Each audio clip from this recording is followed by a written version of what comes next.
Listo, el día de hoy vamos a ver cadena transportadora de electrones y vámonos al punto, ¿no? Habíamos mencionado previamente, o el punto número 0, es que en el ciclo de Krebs se producen estas cosas, ¿no? El NAD y el FAD. ¿Y esto dónde se produce? En la membrana interna de la mitocondria. ¿Esto por qué es importante? ¿Por qué quiero tocarlo antes de empezar? Hay que recordar, en los videos previos está, ¿no?, que en el ciclo de Krebs se producen protones y el NAD y el FAD lo que hacen es agarrarlos, como dice aquí, activan el ¿qué? El modo rata activado y se los llevan dentro de la membrana interna de la mitocondria. Entonces, todo esto que está en color verde son las crestas de la membrana interna. Con un color diferente, vamos a poner un rosita. Esto que está aquí es la membrana externa de la mitocondria. Y este espacio que está aquí es la matriz mitocondrial, que es donde se lleva a cabo el ciclo de Krebs y se producen el NAD y el FAD, ¿no? Habiendo entendido lo anterior, vámonos hacia el punto número punto 5. ¿Por qué se llama cadena transportadora de electrones? Porque literal lo que hace es que esas proteínas, la 1, 2, 3, 4, movilizan dentro de, o a través de ellas se mueven electrones. ¿Para qué? Porque conforme va pasando el electrón de proteína en proteína, las va activando. ¿Y las activa para qué? Para que pasen los protones que habían ingresado del NAD y el FAD. Ahora, estas proteínas lo que hacen es sacarlas a la matriz mitocondrial y quiero que observe cómo las proteínas o los complejos tienen solamente un sentido, ¿no? Únicamente es hacia afuera. Listo, ahora sí, vámonos con el paso número 1. Ya que tenemos el NAD en la membrana interna de la mitocondria, el complejo 1 deshidrogenasa tiene vamos a usar amarillo, tiene la capacidad de aceptar 2 electrones, ¿no? Al tener ese complejo 1, esa proteína, un electrón, los electrones tienen carga negativa, ¿no? Esta proteína ahora tiene carga negativa y como cargas negativas se atraen, lo que pasa es que actúa como una trampa, ¿no? Empieza a movilizar protones hacia la matriz mitocondrial. Ahí van 2, van 3 y 4. El complejo 1 moviliza 4 protones. ¿Sale? Eso apúntelo por ahí, igual lo vamos a ir viendo. Mueve 4 protones hacia afuera. El complejo 2 o la coenzima Q moviliza ese electrón que ya tenía el complejo 1 y se lo lleva ¿a quién? Es que mis animaciones van bien lentas. Al complejo 3, ¿no? Entonces, vamos a recapitular. El electrón que estaba aquí, el complejo 2, lo que hace es moverlo del 1 al complejo 3. Sale. Y una vez que el complejo 3 tiene ese electrón, pues tiene una carga negativa, ¿no? Y empieza a mover 1, 2, 3 y 4, porque recuerde que esto es como una trampa. Tiene carga negativa y atrae las positivas. Entonces empieza a movilizar protones hacia la matriz mitocondrial y en total pasó ¿cuántos? 4. 4 protones. Vamos a la que sigue. Okay, la verga.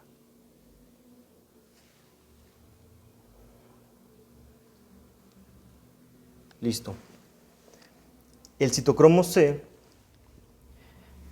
tiene una función parecida al complejo 2, porque moviliza el electrón, se lo quita del pecho al complejo 3 y se lo lleva al complejo 4. Entonces, se lo quita y lo mueve al complejo 4. Una vez que el complejo 4 tiene ese electrón, ahora este complejo 4 tiene carga negativa, ¿no? Y funciona, se empieza a activar la trampa. Se activa la proteína. Pasa 1, pasan 2. Este complejo 4 tiene la capacidad de movilizar 2 protones.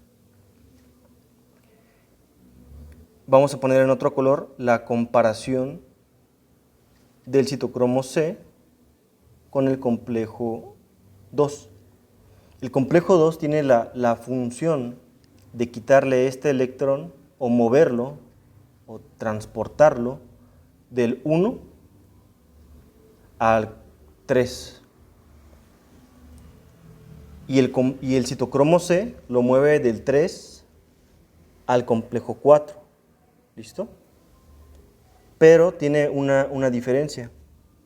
Que una vez que ya pasaron los protones, lo que hace es que se lo quita al complejo 4 y lo regresa a la matriz, no, a la membrana interna. ¿Por qué digo que lo regresa? Porque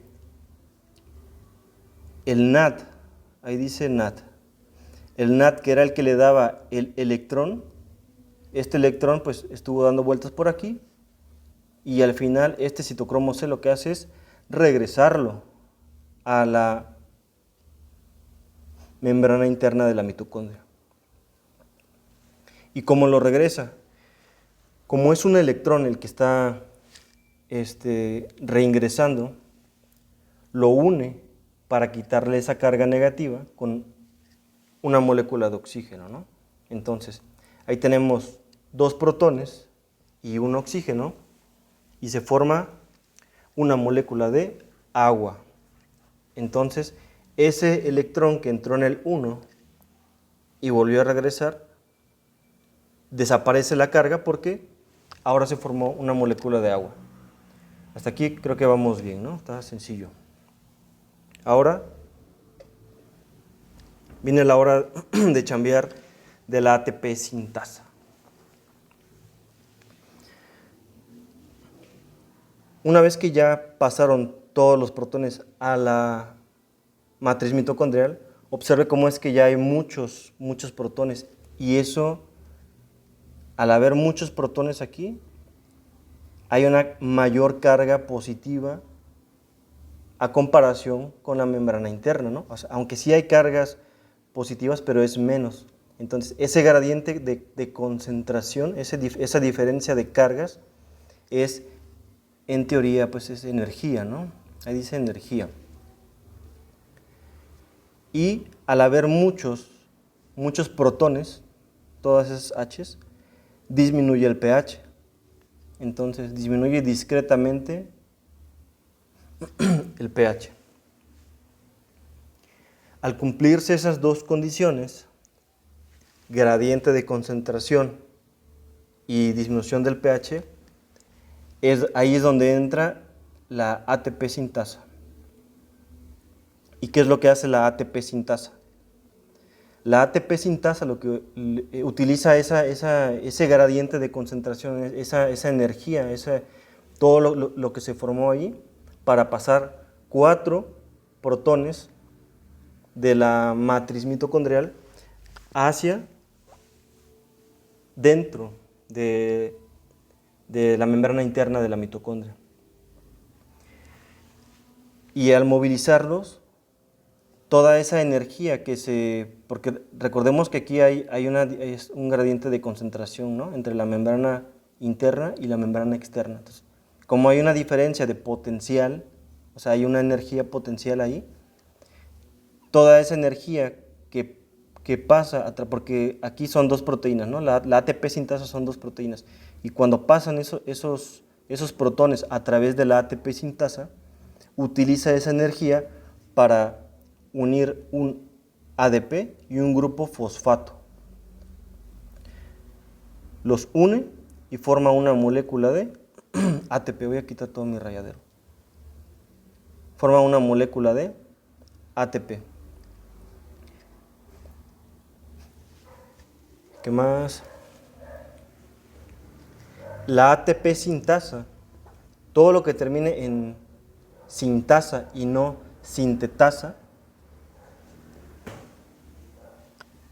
es una nomenclatura de que genera ATP sin gastar ATP, como en la glucólisis, como en de piruvato a acetilcoenzima A, ¿no? Aquí la ATP sintasa genera el ATP sin gastar ATP. Entonces, hasta aquí todo bien, ¿no? Por cada NAT, ya esto es como en general, ¿no? Por cada NAT vimos que salen 10 protones y por cada 4 que ingresan se forma un ATP. ¿Por qué? Vamos a dibujarlo. Entonces, este complejo 1 cuando tenía el electrón sacó 4. Este complejo 2 cuando tenía el electrón sacó 4. Y el complejo 4 nada más puede sacar 2 protones. Entonces, 4 más 4, 8 y 2 son 10. Tenemos 10 protones afuera. Y la ATP sintasa habíamos dicho que utiliza 4, los ingresa y forma un ATP. ¿Sale? Entonces, aquí tenemos un ATP, aquí tenemos otro, y 2 es la mitad de 4, tenemos punto 5. Entonces, por cada molécula de NAT se forman 2.5 ATP. ¿Sale?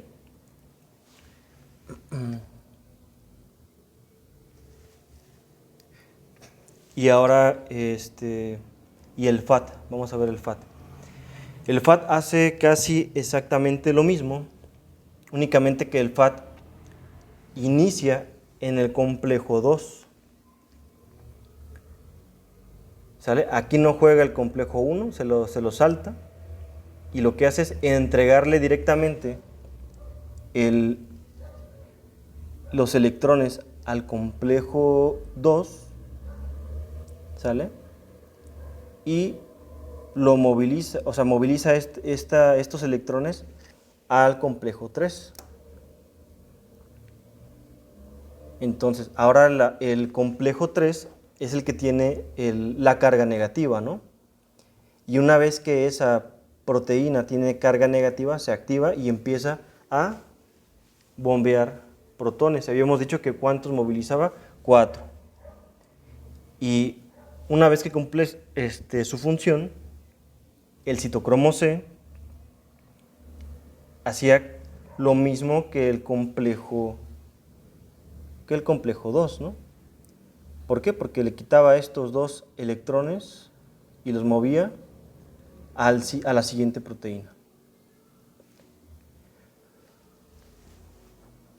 Mueve del 3 al 4 el citocromo, y habíamos mencionado que ¿cuántos protones pasaban? Pasaban nada más 2 protones, ¿no? Aquí me faltaron animaciones para... Pasaban 2, ¿no? 4 más 2 son 6. Entonces, un FAT egresa 6 protones. Y la ATP sintasa tiene la capacidad de generar un ATP a través de su canal, movilizando cuatro protones, ¿no? Entonces, voy a dejar de decir entonces. 4 es igual a un ATP. Y 2 es la mitad de 4.5. 1.5 ATP. Aquí dejé la addendum de 2, porque antes se mencionaba que eran 2 ATP por cada FAT. Lo redondeaban, pero la realidad es de que es 1.5 ATP por cada FAT. ¿Dudas, preguntas? Yo creo que no. Aquí si acaso nada más como mencionar que el FAT inicia desde aquí, porque esta no entra, ¿no? Entonces, por eso es que nada más son 4 y ya, todo lo demás ya lo habíamos mencionado. Entonces vamos a hacer el conteo de todos los ATP producidos en la cadena transportadora de electrones. En el ciclo de Krebs se producían ¿cuántos? 3 NAT y un FAT. Cada NAT nos daba 2.5 ATP, y si hacemos el conteo de cada uno de ellos, pues nos da 2.5, 2.5, y un FAT nos da 1.5 ATP. Si sumamos todo nos da 9 ATP. ¿Cuántos ATP se producen por una molécula de glucosa? Mencionamos que en la cadena transportadora de electrones se forman 9 nada más. Aquí no estamos contemplando glucólisis, no estamos contemplando la transformación del piruvato a acetilcoenzima A. Entonces, esto lo veremos en otro video, ¿no? Es un tema sencillo, nada más. Quise abordar este tema porque más adelante quiero que toquemos temas como sepsis, choque séptico, pancreatitis, y es importante tener las bases del consumo de oxígeno, la producción de energía, para que sea entendible en los temas subsecuentes. Si quieres ver un video de algún tema que te interese, electro, no sé, coméntalo y los desarrollamos en el transcurso de la semana. Por mi parte es todo y nos vemos después.